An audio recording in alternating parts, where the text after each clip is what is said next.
नमस्कार, good morning. आपके साथ मैं हूं दीपिका यादव। टाइम्स नाउ भारत के मॉर्निंग न्यूज बुलेटिन न्यूज उदय में आप सभी का बहुत स्वागत है। इस बुलेटिन में हम आपको देश दुनिया की तमाम बड़ी खबरें दिखाएंगे। बुलेटिन में वायरल खबरों का फैक्ट चेक भी करेंगे। खबरें आपके काम की भी होंगी, लेकिन सबसे पहले देखिए 5 मिनट में 25 बड़ी खबरें। COP26 सम्मेलन में हिस्सा लेने के लिए पीएम मोदी ग्लासगो पहुंच गए हैं। एयरपोर्ट पर पीएम मोदी के स्वागत के लिए बड़ी संख्या में भारतीय मूल के लोग मौजूद थे। इस दौरान एयरपोर्ट पर भारत माता की जय और मोदी मोदी के नारे भी लगाए गए।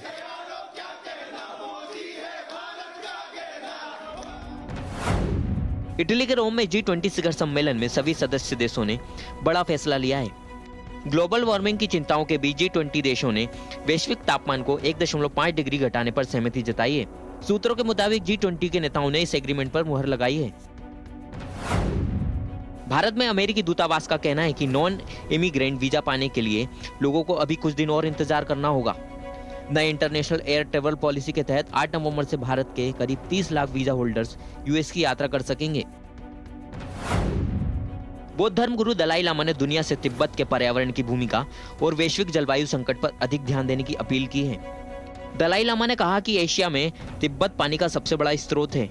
ये केवल 60-70 लाख तिब्बतियों नहीं बल्कि क्षेत्र के सभी लोगों के हित में है।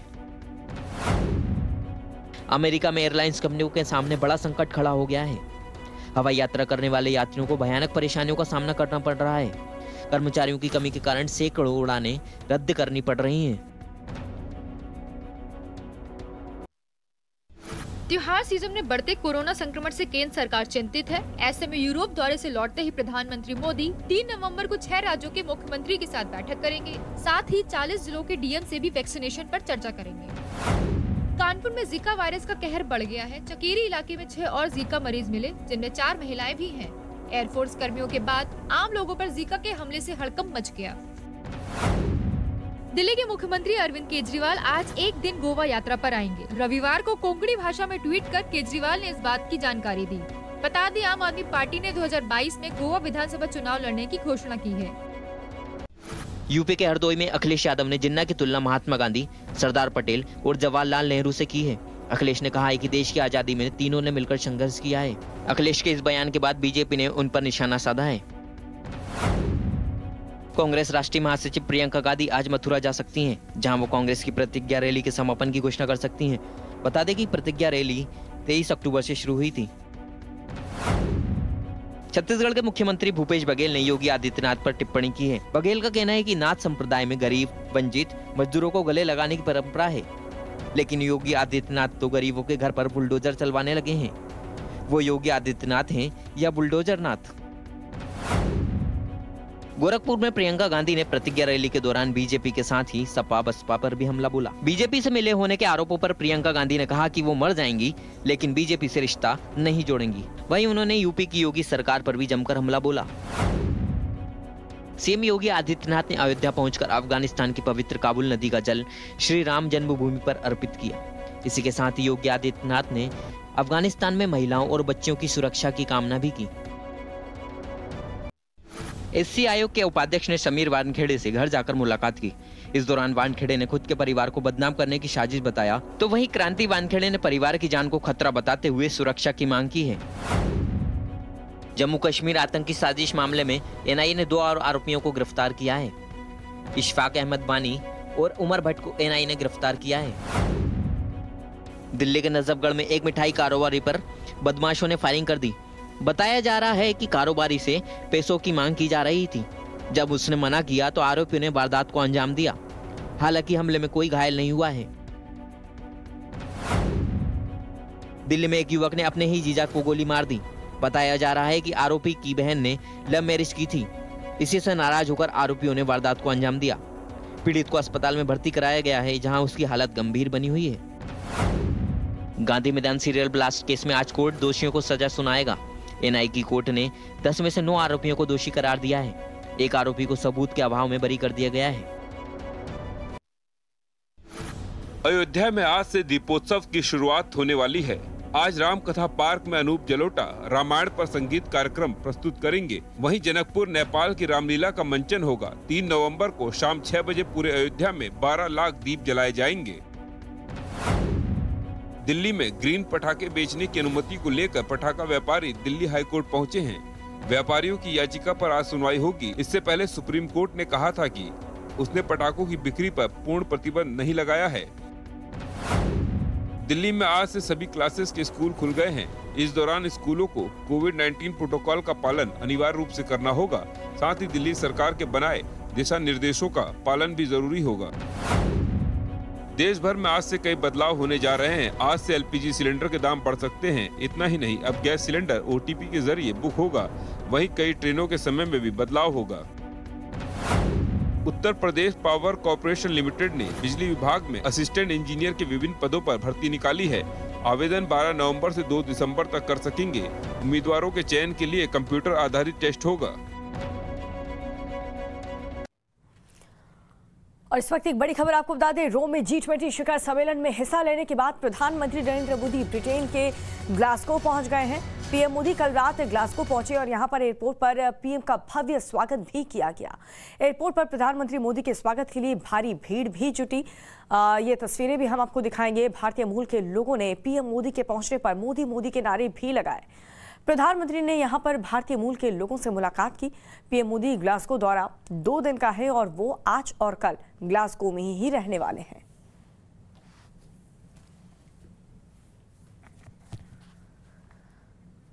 तो COP26 में शामिल होने के लिए प्रधानमंत्री नरेंद्र मोदी यहां पर पहुंचे हैं, ग्लासगो पहुंचे हैं पीएम मोदी, जहां पर वहां पर रह रहे भारतीयों ने जबरदस्त उत्साह प्रधानमंत्री नरेंद्र मोदी को देख करके लगा यहां पर। और साथ ही लोग काफी ज्यादा एक्साइटेड नजर आए और आप देख सकते हैं हर तरफ मोदी मोदी के नारे सुनाई देंगे आपको। बहुत ही भव्य तरीके से एयरपोर्ट पर प्रधानमंत्री का स्वागत किया गया।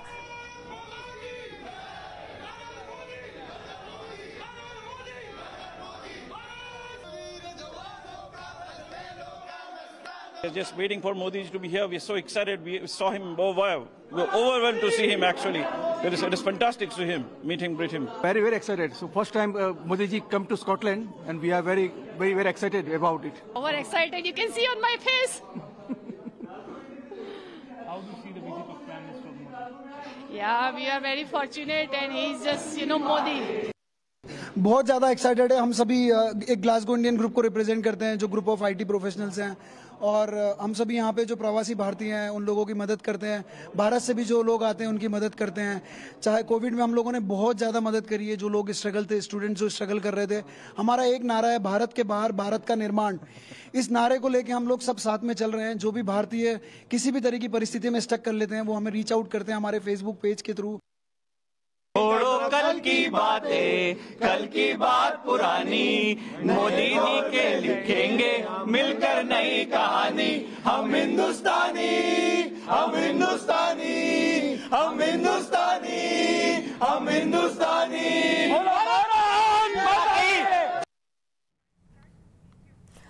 तो पीएम मोदी ग्लासगो में विश्व जलवायु सम्मेलन में शामिल होंगे, जहां पर वो क्लाइमेट चेंज पर भारत का पक्ष भी रखेंगे। इसके अलावा मोदी का ब्रिटिश पीएम बोरिस जॉनसन से द्विपक्षीय मुलाकात का भी कार्यक्रम है। ये मुलाकात 15 मिनट तक चलेगा और इसके अलावा पीएम मोदी इजरायल के प्रधानमंत्री से भी मुलाकात करने वाले हैं। इन सब के अलावा प्रधानमंत्री मोदी ब्रिटेन में रह रहे भारतीय समुदाय के लोगों से भी मुलाकात करेंगे। तो 15 मिनट तक की मुलाकात। और देखिए, सबसे ज्यादा कार्बन उत्सर्जन करने वाले देश में चीन, अमेरिका, भारत तीसरे नंबर पर है और साथ ही रूस भी और जापान भी है। CO2 उत्सर्जन में हिस्सेदारी कितनी है ये आप देखिए। चीन की 28% हिस्सेदारी है, अमेरिका की 15% और भारत की अगर बात करें तो कुल 7% हिस्सेदारी है भारत की भी। और साथ ही रूस फेडरेशन की बात करें तो 5% और जापान में भी 3%।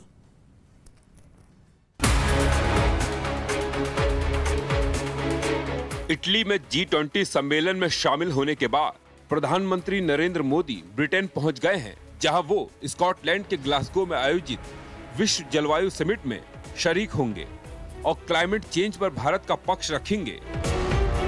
प्रधानमंत्री मोदी के साथ पर्यावरण मंत्री भूपेंद्र यादव भी इस समिट में हिस्सा लेंगे। भारत समेत दुनिया के तकरीबन 120 देश ब्रिटेन के ग्लासगो शहर में जुट रहे हैं ताकि जलवायु परिवर्तन और उससे होने वाले खतरे से निपटने पर दुनिया एक साथ मिल बैठकर कदम उठा सके। ये समिट कई मायनों में काफी अहम है। इस समिट में पेरिस समझौते के नियमों को अंतिम रूप देने की कोशिश होगी। साल 2015 में क्लाइमेट चेंज को लेकर पेरिस समझौता हुआ था। इसका मकसद कार्बन गैसों का उत्सर्जन कम कर दुनिया भर में बढ़ रहे तापमान को रोकना था, ताकि ये 1.5 से 2 डिग्री सेल्सियस से ज्यादा न बढ़ने पाए। ग्लासगो में इसी बात पर चर्चा होगी कि इस बार 2 डिग्री सेल्सियस तक के तापमान पर वादा करने से बात नहीं बनेगी।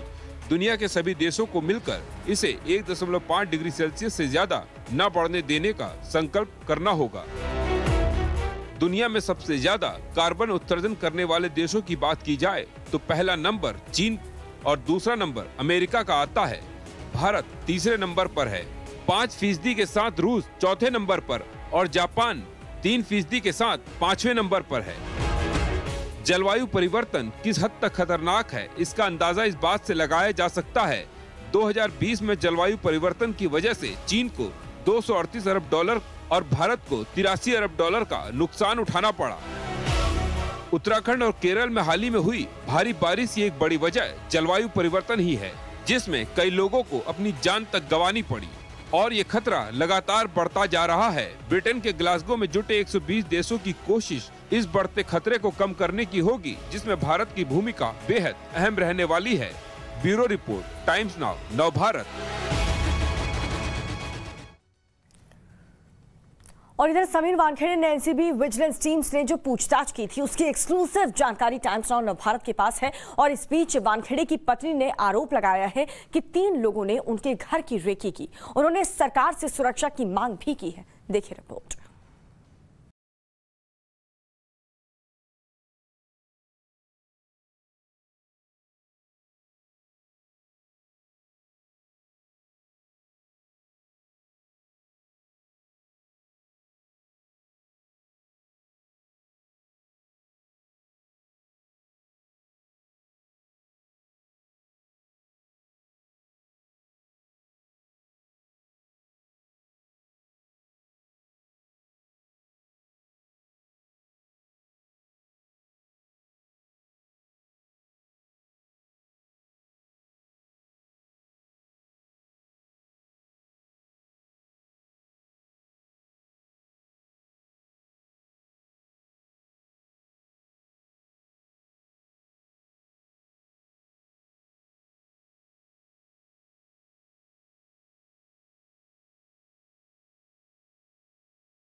एनसीबी की विजिलेंस टीम ने वानखेड़े से पहला सवाल पूछा। 4 सादे कागजों पर जबरदस्ती दस्तखत करवाए गए।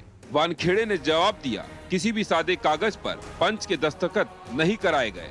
बाकायदा सीजर मेमो तैयार किया गया, उसके बाद सिग्नेचर लिए गए हैं। ये मनगढ़ंत कहानी है जो जांच की दिशा को भटकाने के लिए साजिश के तहत तैयार की गई है। एनसीबी विजिलेंस टीम का दूसरा सवाल, प्रभाकर सेल से पंचनामे के लिए सादे कागज पर साइन करवाए गए। समीर वानखेड़े का जवाब, सादे कागज पर साइन नहीं करवाए गए हैं। साइन के वक्त पंच और अफसर मौजूद थे, उनके बयान रजिस्टर होने चाहिए। इसके बाद एनसीबी की विजिलेंस टीम ने तीसरा सवाल पूछा। क्रूज पर हुई पार्टी पर रेड के साथ रिकवरी और गिरफ्तारी की जानकारी अधिकारियों को नहीं दी। इसका वानखेड़े ने जवाब दिया, एक जानकारी अपने अधिकारियों को दी। एनसीबी विजिलेंस टीम का चौथा सवाल था, ड्रग्स केस में पूरी प्रक्रिया का पालन नहीं किया गया।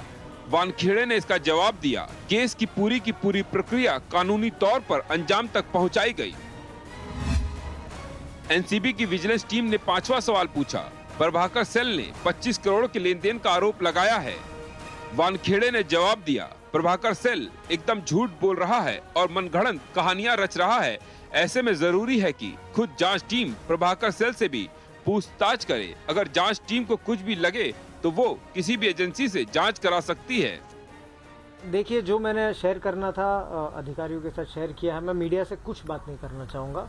आपको ऑनरेबल डिप्टी चेयरपर्सन साहब है, उनसे आप पूछिए। एनसीबी की विजिलेंस टीम समीर पर लगे आरोपों की जांच कर रही है तो नवाब मलिक लगातार उनके धर्म और जाति को लेकर सवाल उठा रहे हैं। इसी को लेकर कुछ दिन पहले समीर वानखेड़े ने एससी कमीशन के उपाध्यक्ष अरुण हल्दर से मुलाकात की और अपने अनुसूचित जाति से होने का सबूत पेश किया, जिसके बाद कल अरुण हल्दर समीर वानखेड़े के घर पहुंचे, उनसे जुड़े ओरिजिनल कागजात देखे। इस दौरान समीर वानखेड़े की पत्नी क्रांति ने आरोप लगाया 3 लोगों ने उनके घर की रेकी की। उन्होंने सरकार से अपने परिवार की सुरक्षा की मांग की। कुछ नहीं, वो ओरिजिनल डॉक्यूमेंट देखने आए थे। आज उन्होंने सारे ओरिजिनल डॉक्यूमेंट्स देखे, उनको संतुष्टि मिल गई है और वो उन डॉक्यूमेंट से खुश हैं।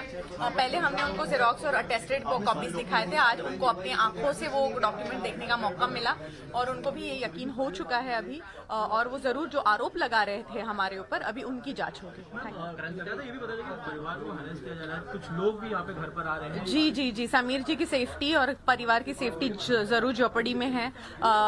3 लोग आए थे, वो घर की रेकी करके गए हैं कुछ दिन पहले, उनकी सीसीटीवी फुटेज भी हमने निकाली है, अब वो जरूर हम लोग पुलिस के सामने रखेंगे। कमिश्नर ने अश्योर किया, बट क्या आप भी कहेंगे मुख्यमंत्री से कि तुरंत सुरक्षा दी जाए और सुरक्षा मुहैया कराई जाए जो थ्रेट्स? जी हाँ, देनी ही चाहिए, क्योंकि ये लोग बहुत डेंजरस हैं और वो लोग क्या कर सकते हैं कुछ पता नहीं। मेरे घर पे मेरे बच्चे होते हैं और उनकी सेफ्टी, बिकॉज वो इतने छोटे हैं और घर पे स्टाफ होता है सिर्फ, कभी अगर मैं और समीर घर पे हैं भी नहीं तो उनकी जिम्मेदारी और उनकी सेफ्टी कौन देखेगा, तो इसलिए हम जरूर चाहते कि कुछ हो। समीर वानखेड़े इस वक्त 2 मोर्चे पर लड़ रहे हैं। पहला, वो अपने ही विभाग के सवालों का सामना कर रहे हैं। दूसरा, नवाब मलिक की तरफ से लगातार जारी हमलों का। ऐसे में किसके दावों में कितना दम है, ये जांच के बाद ही पता चलेगा। मुंबई से अनुज मिश्रा के साथ ब्यूरो रिपोर्ट, टाइम्स नाउ, नव भारत।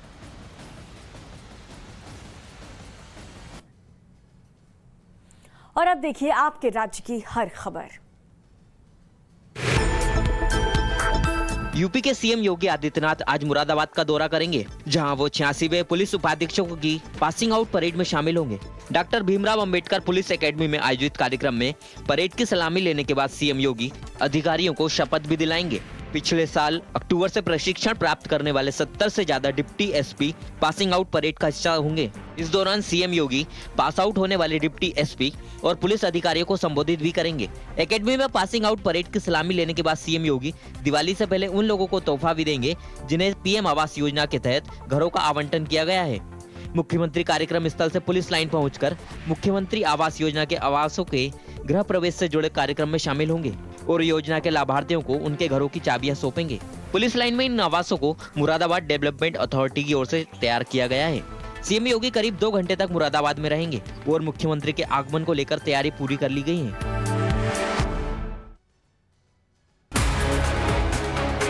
हिंदुस्तान के बंटवारे के जिम्मेदार मोहम्मद अली जिन्ना यूपी विधानसभा से पहले एक बार फिर चर्चा का विषय बन गए हैं और इस बार जिन्ना को चर्चा में लाने वाले हैं यूपी के पूर्व मुख्यमंत्री और समाजवादी पार्टी के मुखिया अखिलेश यादव। अपने चुनावी विजय रथ को लेकर हरदोई पहुंचे अखिलेश यादव ने रविवार को जिन्ना की तुलना महात्मा गांधी और सरदार वल्लभ भाई पटेल से की है। एक जनसभा को संबोधित करते हुए अखिलेश यादव ने मोहम्मद अली जिन्ना का आजादी में अहम योगदान बताया। अखिलेश यादव के इस बयान के बाद विवाद शुरू हो गया है। बीजेपी ने अखिलेश यादव को जाति और मजहबी राजनीति करने वाला बताया है। पार्टी के प्रदेश प्रवक्ता राकेश त्रिपाठी ने आरोप लगाया कि अखिलेश यादव मुस्लिम तुष्टीकरण के चलते जिन्ना का पैरोकारी कर रहे हैं। राकेश त्रिपाठी ने यह भी कहा कि देश में इस प्रकार की मानसिकता स्वीकार नहीं की जाएगी। सरदार पटेल की जयंती के अवसर पर अखिलेश यादव के ट्वीट को लेकर भी बीजेपी ने निशाना साधा। देर रात ट्वीट करने को लेकर बीजेपी ने लिखा कि सरदार पटेल की जयंती पर उन्हें नमन करने का ख्याल अखिलेश यादव को इतनी देर रात आया, लेकिन देश के टुकड़े करने वाले जिन्ना की तारीफ में कसीदे गढ़ना नहीं भूले। आगामी विधानसभा चुनाव की तैयारियों में जुटी आम आदमी पार्टी के संयोजक और दिल्ली के मुख्यमंत्री अरविंद केजरीवाल एक के बाद एक चुनावी राज्यों का दौरा कर रहे हैं। इसी कड़ी में अरविंद केजरीवाल एक बार फिर गोवा के दौरे में रहेंगे। अरविंद केजरीवाल ने रविवार को ट्वीट कर इस बारे में जानकारी दी। कोंकणी भाषा में ट्वीट कर उन्होंने लिखा कि हमारे धार्मिक और तीर्थ स्थलों का महत्व हमारे जीवन में रहे। हम इन स्थलों पर जाएं तो भगवान हमें आशीर्वाद दे, हमें जीवन में नई ऊर्जा और दिशा मिले। विधानसभा चुनाव के मद्देनजर दिल्ली के मुख्यमंत्री गोवा में बड़ी घोषणाएं कर सकते हैं। इससे पहले जुलाई में अरविंद केजरीवाल ने गोवा का दौरा किया था।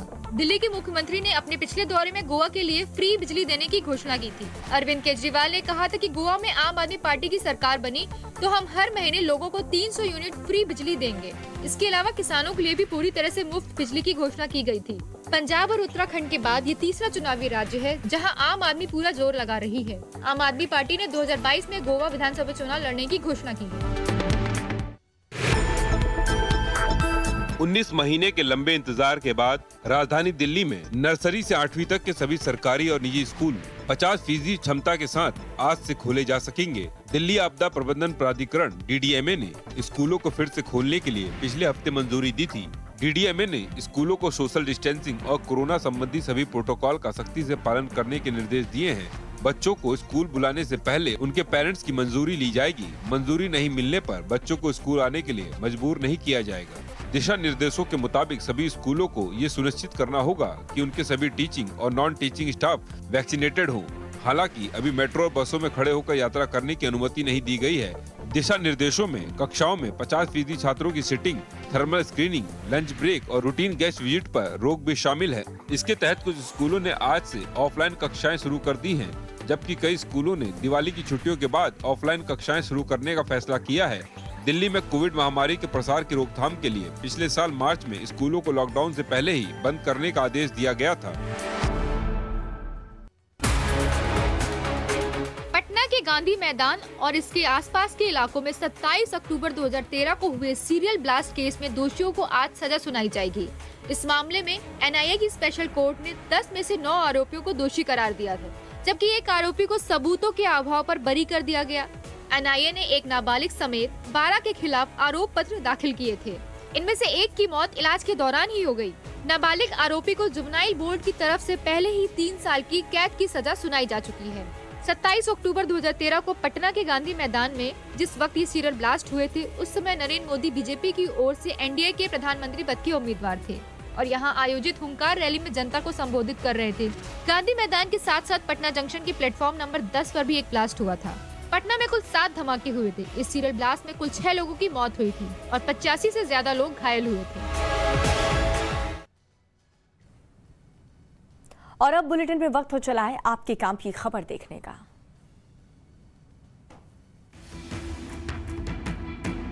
आज से नवंबर का महीना शुरू हो रहा है, जिसके साथ कुछ बदलाव होने जा रहे हैं। इनमें कुछ बदलाव का आपकी जेब पर सीधा असर दिखने वाला है। वहीं आपकी कमाई के नए रास्ते भी खुलेंगे। नवंबर के पहले हफ्ते में LPG सिलेंडर के दाम बढ़ सकते हैं। इतना ही नहीं, अब गैस सिलेंडर OTP के जरिए बुक होगा। इसके अलावा आज से कई ट्रेनों का टाइम टेबल भी बदल जाएगा। अगर आपको इस महीने बैंक से जुड़े जरूरी काम है तो इसके लिए आपको थोड़ी दिक्कत का सामना करना पड़ सकता है। नवंबर में दिवाली और छठ की छुट्टियां हैं। इसके अलावा देश के कई राज्यों में अलग अलग छुट्टी देखें तो कुल 17 दिन बैंक बंद रहेंगे। हालांकि आपके लिए अच्छी खबर भी है। 1 नवंबर से आज से SBI एक नई सुविधा की शुरुआत करने जा रहा है। पेंशनर्स को जीवन प्रमाण पत्र जमा करने के लिए बैंक नहीं जाना होगा। अब कोई भी पेंशन भोगी वीडियो कॉल के जरिए अपना जीवन प्रमाण पत्र जमा कर सकेगा। नवंबर का महीना निवेशकों के लिए शानदार मौका लेकर आ रहा है। इस महीने कई बड़ी कंपनियों के IPO आ रहे हैं। ऐसे में आपके पास कमाई का शानदार मौका है। राजधानी दिल्ली में आज से सभी क्लासेस के स्कूल खुल गए हैं। हालांकि इस दौरान स्कूलों को कोविड-19 प्रोटोकॉल का पालन अनिवार्य रूप से करना होगा। इसके साथ ही दिल्ली सरकार ने स्कूल खोलने को लेकर कुछ दिशा निर्देश भी जारी किए हैं। किसी भी पेरेंट्स को अपने बच्चे को स्कूल भेजने के लिए बाध्य नहीं किया जाएगा। पढ़ाई हाइब्रिड मोड में होगी, यानी फिजिकल और ऑनलाइन दोनों मोड में स्टूडेंट क्लास ले सकेंगे। 50% से ज्यादा बच्चों को एक बार में नहीं बुलाया जाएगा। स्कूल सुनिश्चित करेगा कि उसके सारे स्टाफ को वैक्सीन लग चुकी है, 98% को पहली डोज लग चुकी हो। स्कूलों में कोविड गाइडलाइंस का पालन करना अनिवार्य है। फेस मास्क और सोशल डिस्टेंसिंग का पालन करना होगा। इससे पहले दिल्ली में 9वीं से 12वीं क्लास के स्कूल खोले गए थे।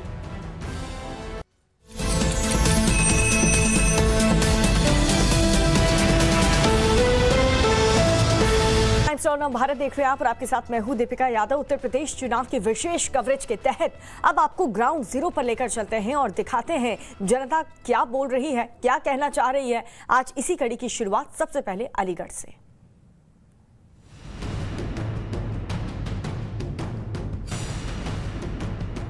उत्तर प्रदेश यात्रा पहुंच चुकी है अलीगढ़ में। मैं इस समय अलीगढ़ शहर में मौजूद हूं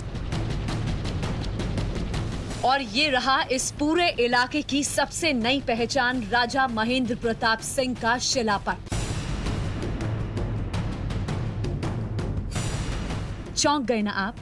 सोच रहे होंगे होगा कोई रजवाड़ा, होते ही है। हर शहर, हर इलाके में? नहीं, फर्क है। सिर्फ रजवाड़ा नहीं, देश की आजादी में सर्वस्व न्यौछावर कर देने वाला राजा, राजा महेंद्र प्रताप। और हाँ, सिर्फ आप ही नहीं चौंके, इस देश का एक बड़ा वर्ग भी चौंक गया जब 14 सितंबर 2021 को प्रधानमंत्री नरेंद्र मोदी ने अलीगढ़ पहुंचकर राजा महेंद्र प्रताप का उद्घोष किया। राजा महेंद्र प्रताप सिंह, राजा महेंद्र प्रताप सिंह, उद्घोष स्थापित करने का, प्रताप सिंह, उद्घोष पहचान वापसी का, प्रताप सिंह, उद्घोष विरासत का। प्रताप सिंह। वैसे विरासत तो वैश्विक है अलीगढ़ की। अलीगढ़ का ताला, अलीगढ़ यूनिवर्सिटी, अलीगढ़ की कचौड़ी, ये तो सालों से अलीगढ़ की बेमिसाल पहचान रही है।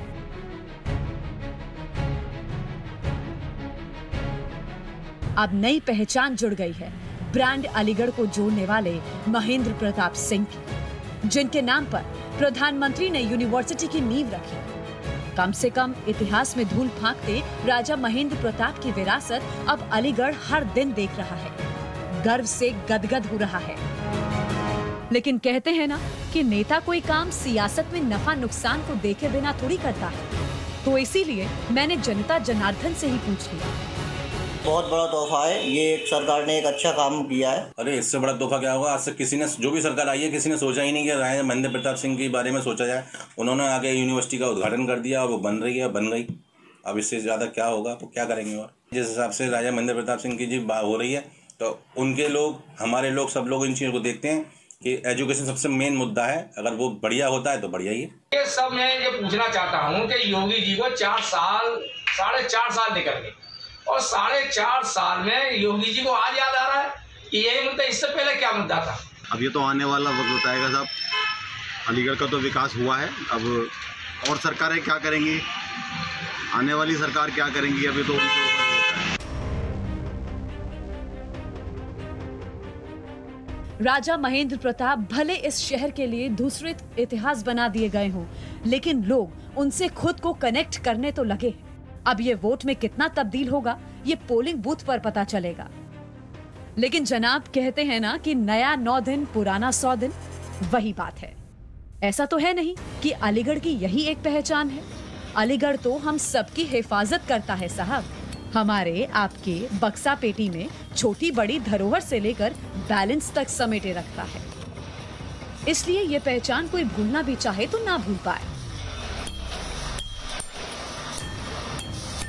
अलीगढ़ तो यूपी क्या, देश के घर घर में है और यूपी के लिए डब्बा नहीं, इकोनॉमी का इंजन है। जरा आंकड़े आप देखिए, ताला इंडस्ट्री का यूपी के जीडीपी में क्या योगदान है। अलीगढ़ में छोटी बड़ी 5000 से ज्यादा ताला फैक्ट्रियां हैं, जिसमें 2 लाख से ज्यादा वर्कर काम करते हैं। अलीगढ़ की ताला इंडस्ट्री 4000 करोड़ की है, जो सरकार को सालाना 216 करोड़ रुपए टैक्स के तौर पर देती है। आप भी कहेंगे ये ताला इंडस्ट्री बताने की वजह तो बताओ। तो इशारा तो पहले ही कर दिया था, अब खुलकर बताते हैं। अलीगढ़ में किसका काम बोलेगा ये जानते हैं, और कैसे इसे सीधे ताला इंडस्ट्री में लगे लोगों से ही पूछ लेते हैं। कैसा सरकार काम कर रही है? सरकार तो काम क्या है, हर चीज पे महंगाई है, हर व्यक्ति परेशान है। सरकार कैसा काम कर रही है आपके यहाँ? सरकार काम सही कर रही है। सही कर रही है, लेकिन रोड भी बहुत ज्यादा टूट रहे हैं, दिक्कत होती है, ट्रैफिक रहता है बहुत ज्यादा। नेता जानते हैं यहाँ से कौन है? हाँ जानते। कौन है विधायक? संजीव राजा। संजीव राजा, क्या लग रहा है दोबारा जीतेंगे यहाँ से? जीत सकते हैं। अच्छा, मतलब काम किया है? लेकिन अभी तक को काम नहीं किया, लेकिन ये सड़कें बढ़के ये टूटी पड़ी हैं, दरअसल अगर ये सही करा देते हैं तो जीतती हैं। ठोक पीट कर बनाए जा रहे ताले वाली गलियों से गुजरते हुए लगता है मानो अलीगढ़ में विश्वकर्मा साक्षात विराजते हैं। एक बड़ी आबादी के लिए ताला रोटी दाल है। कोरोना में बड़ी मार इस पर जरूर पड़ी है, लेकिन अब माहौल तेजी से बदल रहा है। उत्तर प्रदेश में तेज वैक्सीनेशन का बड़ा फायदा स्थानीय उद्योग धंधे को सबसे ज्यादा हुआ, क्योंकि प्रशासन ने वैक्सीनेशन सर्टिफिकेट के साथ काम की परमिशन तेजी से दी। ताले के रिटेलर से लेकर उसे बनाने वाले हर कोई योगी सरकार के तेज फैसले लेने की तारीफ जरूर करते दिखे। योगी के लिए राहत की बात यह है कि कोरोना के बाद हुए नुकसान को लेकर बहुत बड़ा गुस्सा नहीं दिखता। अलीगढ़ में 7 विधानसभा सीटें हैं और मैं हर तरफ घूमी, लोगों से समझना चाहा। मुझे ऐसा कमोबेश हर जगह लगा कि गुस्सा तो है, लेकिन वो महंगाई और बाकी चीजों को लेकर ज्यादा है। और चलिए आपको मैं अलीगढ़ के मशहूर शाहपाड़ा सराफा मार्केट लेकर आ गई हूँ, और कचौड़ी की बात मैंने पहले ही की थी, तो लीजिए जनाब, ये है शिबू की मशहूर कचौड़ी। विधानसभा चुनाव बेहद नजदीक है और देखिए अलीगढ़ में पहुंचे आप, दिन की शुरुआत हो और जायकेदार ना हो ऐसा नहीं हो सकता है। ये यहाँ की शिबू कचौड़ी वाले की बहुत फेमस दुकान है और यहाँ पर हम देख रहे हैं कि लोग यहाँ पर मौजूद है, अपनी अपनी बारी का इंतजार कर रहे हैं। कुछ लोग अंदर बैठे भी हुए कचौड़ी का मजा ले रहे हैं। तो क्या इस बार के चुनाव भी कचौड़ी के स्वाद जैसे जायकेदार रहेंगे, ये अपने आप में बड़ा सवाल है। कुछ यहाँ के निवासी हैं, मैं उनसे बात कर लेती हूँ पहले, फिर अंदर जाऊंगी। इस बार के चुनाव किन मुद्दों पर होने वाले हैं? जितनी स्वाद कचौड़ी है, क्या उतना स्वाद चुनावों में नजर आएगा? बिल्कुल नजर आएगा। जिस तरीके से हमारे साथ में जो शिबू कचौड़ी वाले हैं, जिस तरह से कचौड़ियों का स्वाद है, चुनाव में तो रहेगा। और इस समय बहुत ही ज़्यादा चुनाव में और ज़्यादा टेस्ट आने वाला है इसमें। वो कैसे? क्योंकि मुझे लगता है कि इस समय जैसे सपा और बसपा की जो भी चल रहा है, तो मैं चाहता हूँ कि बीजेपी ही थोड़ा सा आगे सपोर्टिंग में। मुद्दे तो सबके लगभग हर साल वही रहते हैं। अच्छा। मोरओवर सब मेन बात होती है कि किसकी इमेज अच्छी है। बीजेपी की इमेज है, नेशनलिस्ट है, तो वही एज है उनके पास। अच्छा, इस बारी चुनावी स्वाद कैसा रहने वाला है? विधानसभा चुनाव बेहद नजदीक है, क्या लग रहा है? बदलाव होगा यूपी में, अलीगढ़ में, या फिर जो है वही से? देखिए, जो मेन पार्टियां हैं, समाजवादी या बीजेपी, इनकी दोनों की टक्कर रहेगी। चुनाव में हमारे जो मोदी जी हैं, नरेंद्र मोदी जी, उनका प्रभाव और योगी जी की स्वतंत्र आदेश पालन जो ऑफिसर लोग करते हैं, इससे हमको यही उम्मीद है कि बहुमत बीजेपी को ही मिलना है। जो हमारी सरकार है, वो सरकार अपनी वैल्यू बनाने के लिए इतना टाइम पे करती है। वो टाइम पे जितने वोटिंग के लिए करना पड़ता है, इन चीज़ों के लिए इतना सीवर का काम है, सड़कों का काम भी इस टाइम काफ़ी बढ़िया चल रहा है। यहाँ से पलवल मार्ग जो है इतना बेहतरीन बना हुआ है, जिससे कोई दिक्कत नहीं है।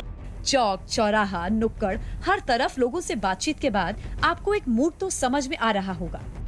इस बात का मूड कि किसका काम ग्राउंड जीरो पर बोलता है या बोल रहा है और वोट वाले दिन बोलेगा। लेकिन ये यूपी है साहब, यहाँ काम के साथ कौन जात भी लपेट कर रखता है, ये समझना थोड़ा मुश्किल है। तो आइए आपको जल्दी से हम अलीगढ़ का जात धर्म इक्वेशन बता देते हैं। 20% मुस्लिम वोटर हैं, 80% हिंदू मतदाता हैं, 17 लाख करीब वोटर हैं, राजपूत बहुल है, ब्राह्मण नंबर 2 पर है, लेकिन लोध यहाँ 2.5 लाख हैं। ये वो लोध हैं जिन्होंने यूपी में बीजेपी को अपर कास्ट की पार्टी के कनघट से छुटकारा दिलवाया। याद है ना कल्याण सिंह, जो बीजेपी में बाबूजी बनकर रहे, सीएम रहे, गवर्नर रहे, उपाध्यक्ष रहे, और सबसे बड़ी बात अयोध्या, जिसके भूते बीजेपी 2 से पूर्ण बहुमत तक आई। उस अयोध्या के सियासी नायक रहे, इसीलिए जब शरीर त्यागा तो बीजेपी नेताओं में होड़ लग गई। सबके सब बाबूजी कल्याण सिंह के चरणों में खड़े दिखे। कल्याण के जरिए बीजेपी के कोर बने ये लोध क्या कल्याण सिंह के बाद भी बीजेपी की थाती हैं? अलीगढ़ में घूमते गए ताकि आपको हवा हवाई नहीं, किसका काम बोलेगा कि 100% ग्राउंड रिपोर्ट दे सकें। और घूमते घुमाते हम एक पीतल कारोबारी की दुकान पर पहुंचे। पीतल की मूर्तियां देख लगेगा मानो प्राण प्रतिष्ठा की ही देर है, नहीं तो कब बोल उठे ये मूर्तियां। लेकिन इसे बनाने वाले, इसके कारोबारी ने क्या बोला, सुन। आप देख रहे हैं तमाम खूबसूरत सी मूर्तियां, ये ब्रास से बनी हुई हैं, और सबसे बड़ा कारोबार अगर इनका कहीं है तो वो अलीगढ़ में ही है। यादव जी की ये दुकान है। कैसे हैं सर आप? और बहुत अच्छा हूँ, नमस्कार। चुनाव बहुत नजदीक हैं जी, तो एक बड़े कारोबारी के तौर पर सबसे पहले आप बताइए कि आप बदलाव देखते हैं आने वाले चुनावों में, या जैसा चल रहा है वैसा रहने वाला है? चुनाव से व्यापार पे तो कोई बदलाव नहीं आएगा, कोई असर नहीं होगा। नहीं, उस पर भी मैं आऊंगी, क्योंकि पैंडेमिक के दौर से अभी हम पूरे तरीके से निकले नहीं है बाहर। पैंडेमिक का असर बहुत ज़्यादा है मार्केट पे, क्योंकि पैंडेमिक के बाद से जो डेली नीड्स की चीज़ें हैं उसके व्यापार बहुत बड़े हैं। अच्छा। लेकिन जो डेली नीड्स की चीज़ें नहीं हैं उसके व्यापार पे कोई असर नहीं पड़ा, बल्कि कम हुए हैं पहले से। अच्छा, सरकार बनाने में गिराने में कारोबारियों का बड़ा रोल होता है, तो आप ये नहीं कह सकते कि चुनावों से किसी प्रकार का कोई संबंध नहीं है। आपने जो उम्मीद की थी, क्या योगी सरकार ने उम्मीदें पूरी करी हैं कारोबारियों की? नहीं नहीं, देखिए फिर आप कह रहे हैं क्योंकि देखिए सरकार आएगी तो वो बड़े फैसले भी लेगी, जीएसटी हो, नोटबंदी हो, एटसेट्रा। सरकार मंदिर पे ज़्यादा काम करती है एक्सेप्ट व्यापार देखने के। हर दुकान की अलग अलग नक्काशी, हर गली की अपनी कहानी। उसी तरह इलेक्शन के लिए भी सबके अपने अपने तर्क। किसी को लगता है मोदी योगी ने वो किया जो 100 साल में किसी ने नहीं किया। वाह योगी, वाह मोदी। लेकिन अगली ही गली में वाह अखिलेश भी दिखता है और वहाँ आह योगी हो जाता है। लेकिन इसमें हमें क्या पढ़ना साहब, हम तो आपको ग्राउंड जीरो दिखा रहे हैं बस। सरकार मजदूरों के लिए कहीं कहीं तो थोड़ा थोड़ा अच्छा भी है, लेकिन ये इससे तेजी आने से बहुत प्रॉब्लम आ रही है। काम हम लोगों को बच्चे करते हैं तो उसमें भी परेशानी आती है। मेरा बेटा है बड़ा, इसकी रिपॉलिश करता है, इसी की पॉलिश करता है। अच्छा, मूर्तियों की। सरकारी योजनाओं का फायदा मिला है क्या आप लोगों को? सरकारी योजना का कुछ नहीं, एक राशन है सर, वही मिलता है और तो कोई ज़्यादा। राशन फ्री मिलता है आपको? आपके मिलता है सर। तो ये गैस चूल्हा का जो सिलेंडर का था फ्री मिलेगा? वो नहीं, हम लोगों को लाभ नहीं मिला। 30 साल करीब हो गया। आपको भी 30 साल हो गया? हाँ जी, हम सन 90 से यहाँ लगे हुए हैं। तो काम गिरा है अभी पिछले 2-2.5 सालों से या वैसा सही है? फर्क आया है, पहले काम बहुत तेजी से चल रहा था, अब काम बहुत कम है। सारा रोजगार ठप पड़ गया और महंगाई ने दम तोड़ दिया सबका। महंगाई ने दम तोड़ दिया है। हाँ, ये सिलेंडर बहुत महंगा हो गया, हर चीज़ महंगी हो गई, डबल रेट हो गए। जो काम 10,000 में होता था 20,000 का धंधा हो गया, 20,000 चले जाते हैं सारा कवर। तो अभी सरकार के काम से संतुष्ट हैं कि नहीं? नहीं, सरकार के काम से संतुष्ट नहीं है। काम कुछ करा ही नहीं है उन्होंने। क्या नहीं किया सरकार ने? क्या चाह रहे थे आप? बिल्कुल, हम तो ये चाह रहे हैं बिल्कुल सरकार कुछ तो करे, गरीबों के लिए करे। नहीं, गरीबों के लिए तो बहुत सी योजनाएं हैं, लोगों को लाभ मिल भी रहा है। नहीं मिला अभी तक, किसी को भी नहीं मिला लाभ। मैंने खुद अपने फॉर्म भरा था प्रधानमंत्री योजना का, आवास योजना का, उसमें भी नहीं कुछ मिला मुझे। ये वाह और आह का सियासी खेल यहाँ पिछले चुनाव में भी था। 7 सीटों में बीजेपी 7 जीती, लेकिन 4 पर अखिलेश और 3 पर मायावती नंबर 2 पर रहे। इसकी बड़ी वजह वोट का बंटवारा था। एक बात और, पिछले चुनाव में एक क्लियर कट सेंटीमेंट था। इस बार कुछ बदलेगा ऐसा जमीन पर दिखता है और उसकी वजह है किसान आंदोलन, CAA NRC मूवमेंट, कोरोना की मार। लेकिन कई मोर्चों पर काम बेहतरीन हुआ है। ये तो वो लोग भी बताते हैं जिन्होंने पिछली बार एक तरफा वोटिंग नहीं की थी। आपने सबको सुना, सबको जाना। अलीगढ़ में किसका काम बोलेगा, किसकी जुबान पर अलीगढ़ ताला लगा देगा, इसका काउंटडाउन शुरू हो चुका है और अगले शहर के लिए मेरा काउंटडाउन। तो फिर मैं आपको मिलूंगी यूपी के किसी अगले शहर से। तब तक के लिए नमस्कार। तो रामनगरी में प्रभु श्री राम के भव्य स्वागत की तैयारियां अपने चरम पर हैं। अयोध्या को दुल्हन की तरह सजाया गया है। घाटों पर लेजर शो, पूरे अयोध्या में 12 लाख दिए, श्री राम की 11 झांकियां। कलयुग में त्रेता युग की झलक आपको दिखाएंगे। टाइम्स ऑन भारत पर दीपावली से पहले देखिए दीपोत्सव की ये खास झलक। अवधपुरी प्रभु आवत जानी, भई सकल शोभा कै खानी। बहाई सुहावन त्रिविध समीरा, भई सरजू अति निर्मल नीरा।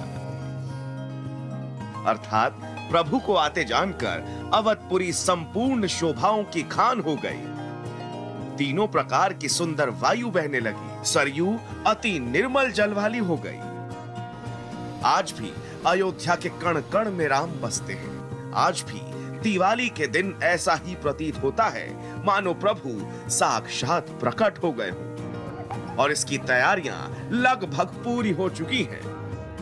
अयोध्या की नगरी को अपने प्रभु का स्वागत करने के लिए दुल्हन की तरह सजाया जा रहा है। दीपोत्सव के साथ साथ भव्य लेजर शो का इंतजाम किया गया है। आप अयोध्या को अब इसलिए भी जानते हैं क्योंकि यहाँ पर हर साल दिवाली में दीपोत्सव मनाया जाता है। इससे पहले अयोध्या में कहा जाता है कि दीपोत्सव शायद भगवान श्री राम के काल में मनाया जाता था या अब उस तरीके का दीपोत्सव अब इस सरकार में मनाया जा रहा है। इस वक्त हम अयोध्या में प्रभु श्री राम के दरबार में हैं और जो तस्वीरें आप मेरे ठीक पीछे देख रहे हैं वो दरअसल जो राम की पैड़ी है उसकी तस्वीरें हैं और जो आप लेज़र लाइटें देख रहे हैं ये दरअसल उसी दीपोत्सव के संबंध में लगाई गई हैं और यहाँ पर बड़ी संख्या में अलग अलग रंग की लाइटों को लगाया गया है। इसके ठीक नीचे सरयू नदी की अविरल धारा बह रही है, तो वहीं ठीक ऊपर अगर आप देखेंगे तस्वीरों में तो यहाँ पर जो लेज़र लाइट का शो है वो लगाया गया है। तस्वीरें आप अगर दूर तक देखेंगे तो आपको चारों तरफ लेज़र लाइट की अलग अलग कलाकृतियाँ दिखेंगी। यहाँ पर ना सिर्फ अलग अलग संदेश देने की कोशिश है बल्कि इसे और कैसे बेहतर और ज़्यादा लोक लुभावन बनाया जा सके उसकी भी कोशिश है। 5वें दीपोत्सव को लेकर हर छोटी से छोटी चीज को बेहतर तरह से पेश किया जा रहा है और सबसे खास बात ये कि इस बार पूरे अयोध्या में 12 लाख दीप प्रज्वलित किए जाएंगे। दीपोत्सव कहने में शब्द बेहद छोटा लग रहा है। आप सोच रहे होंगे कि दीपोत्सव मतलब एक ऐसा कार्यक्रम जहां पर दीपों का उत्सव मनाया जाएगा, लेकिन जब आप इसी दीपोत्सव के साथ अयोध्या आएंगे तो यकीन मानिए दीपोत्सव के शब्द का जो मतलब है वो बदल जाएगा। ऐसा मैं इसलिए कह रहा हूँ क्योंकि अयोध्या में 1, 2, 10,000, 20,000, 50,000, 1 लाख नहीं बल्कि कुल 9 लाख दिए इस बार के दीपोत्सव कार्यक्रम में जलाए जाएंगे। इतना ही नहीं, जिस जगह पर मैं बैठा हूँ यहाँ पर 9 लाख दिए जलाए जाएंगे और इसके साथ साथ 3 लाख ऐसे दिए होंगे जो पूरे शहर में अलग अलग स्थानों पर लगाए जाएंगे। इससे पहले कभी किसी ने कल्पना भी नहीं की होगी कि जब अयोध्या में दीपावली होगी, दीपोत्सव होगा तो वो इस तरीके का होगा, लेकिन आज इस तरीके का दीपोत्सव देखने को मिल रहा है। और आज ही नहीं, इससे पहले अगर आप देखें तो पिछली बार भी सरकार ने कई लाख दिए जलवाए थे।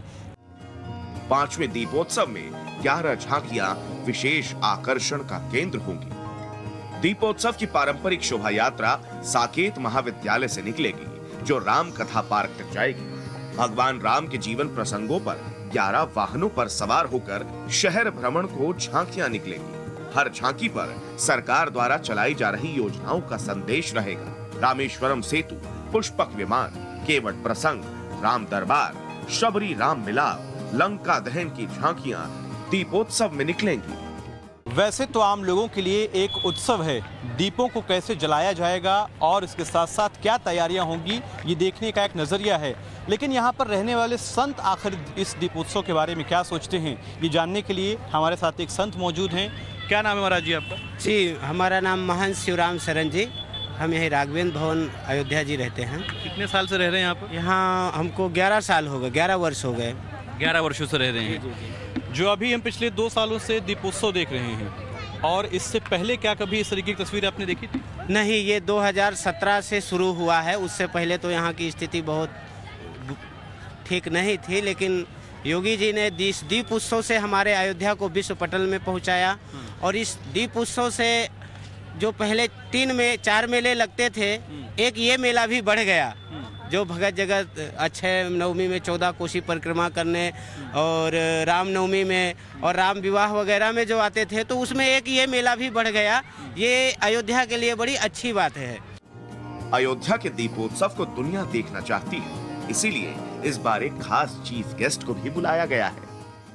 इस बार अयोध्या को संवारने और सजाने की जिम्मेदारी एडीए यानी अयोध्या विकास प्राधिकरण को होगी। इस बार के खास मेहमान के तौर पर कोरिया के राष्ट्रीय अध्यक्ष अयोध्या के इस दीपोत्सव कार्यक्रम में शिरकत करेंगे। इतना ही नहीं, पूरे अयोध्या में सभी मंदिरों को फिर से उनके प्राचीन काल के जो दृश्य रहे हैं उस तरीके से जोड़ा जा रहा है और कोशिश ये की जा रही है कि अयोध्या जैसे अपने समय में हुआ करती थी ठीक उसी का स्वरूप इसको दिया जाए। और इसीलिए सरकार ने पूरी कोशिश की है कि अब इस बार जब भी कोई व्यक्ति अयोध्या आए तो अपने मन में अयोध्या की एक नई छवि लेकर जाए। दीपावली के मौके पर देश भर से दीपोत्सव को देखने के लिए देश भर से पर्यटक अयोध्या घूमने आते हैं। साथ ही यहाँ के लोगों को भी अब अपने शहर पर शान है। ये बताइए कि इससे पहले की अयोध्या और अब जो दीपोत्सव वाली अयोध्या है, क्या फर्क है दोनों में? बहुत ज़्यादा फर्क है। अभी तो पहले मैं यहाँ पे नहीं रह रहा था, अभी 2 साल से यहाँ पे हैं, तो देखने आते हैं। लाइटिंग वगैरह जो भी है यहाँ पे, जो भी व्यवस्थाएं होती हैं बहुत बेहतरीन होती है। योगी की सरकार है तब से तो हमें दीपोत्सव का नाम पता चला कि हाँ अयोध्या में दीपोत्सव होता है। उसके बाद दीपोत्सव कभी हमने सुना ही नहीं था। अब यहाँ तो खाली दीपोत्सव ही देखने के लिए दूर दूर से लोग आते हैं यहाँ पे। हम लोगों को अलग से लगता है कि हाँ अयोध्या कुछ बन रहा है, कुछ अलग हो रहा है। मतलब ये कहाँ से हैं आप? कहाँ से? बिहार से। बिहार से? यहाँ क्या कर रहे हैं? यहाँ पे आए हैं दर्शन करने के लिए। अयोध्या दर्शन करने के लिए आए? दर्शन करने के लिए। ये बताइए कि जिस तरीके की छटा यहाँ पर दिख रही है कैसा लग रहा है? बहुत अच्छा लग रहा है। इससे पहले कहीं इस तरीके के दीपोत्सव कुछ देखा था? नहीं देखे थे, नहीं देखे थे।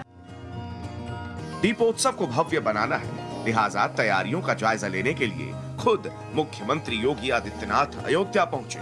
लेकिन इस तैयारी के बीच सीएम योगी काबुल नदी का जल अपने साथ लेकर आए। उन्होंने बताया कि प्रधानमंत्री नरेंद्र मोदी को अफगानिस्तान की एक बच्ची ने यह भेजा है। सीएम योगी ने काबुल नदी के जल से राम मंदिर की धरती का जलाभिषेक किया। सीएम योगी ने अयोध्या दीपोत्सव की हर तैयारी का जायजा लिया और ये सुनिश्चित किया कि जब अयोध्या में एक साथ 12 लाख दिए जलेंगे तो कलयुग में त्रेता युग की झलक दिखेगी।